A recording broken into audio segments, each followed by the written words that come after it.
I'm at the 2008 Film Festival with Frank McGinity, and he's going to tell us about his film today at the festival. So what's the name of your film, and tell me a little about it? Sure. The name of the film is Ribbon Rock.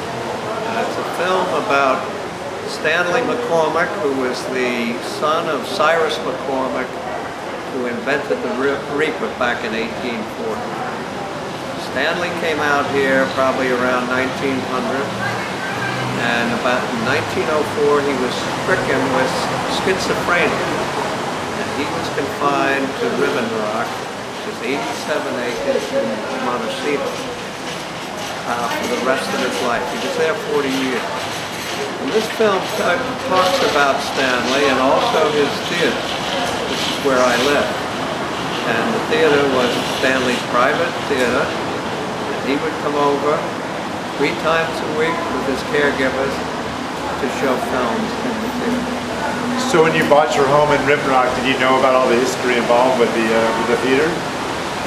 I knew some of the history, but very little, you're right. And the house, which was his theater, was pretty run down. Really didn't have a kitchen much. So over the last 15 years, we've restored this theater.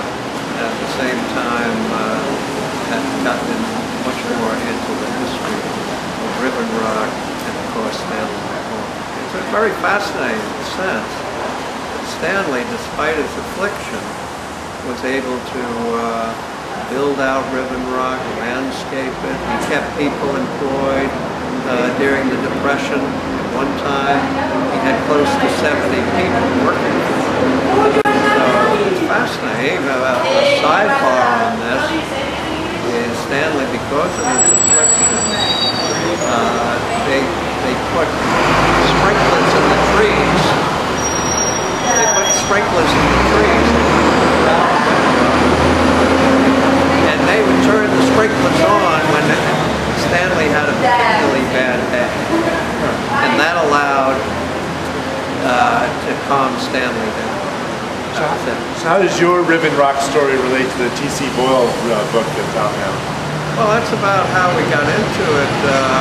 I had done research, quite a bit of research. I had 2 binders, and T.C. Boyle contacted me. And I gave him some research. Of course, he did a lot more than that. And if you read the book, my name is in there, he acknowledges it. But because of his book, there was quite a bit of interest.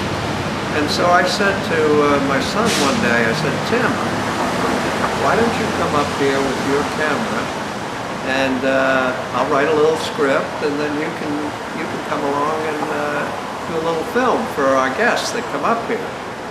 Well, a week later he called me, he said, no, Dad, I'm bringing up my buddy who's in the business. So up he came, and sure enough, I didn't realize what I was up against because I didn't even get my hair cut for the film. But we started at 10 o'clock in the morning, and we filmed till 7 at night, and came out with this film, Ribbon Rock. And then that was about 2.5 years ago. So I decided, somewhat on a whim, I'll send it into the Santa Barbara International Film Festival. And then here we are, right? Here we are, yeah. It's my big day. Tell us, when is your film showing? Yeah, the film is showing at the Victoria Hall. It's at 6:30 tonight, Friday night, and then it will be shown again on Sunday at 1 o'clock at Center Stage Theater. And I think you'll enjoy the story about it. It's a part of our Santa Barbara history. All right, well, thank you very much, and good luck with your film at the festival. Okay, thank you.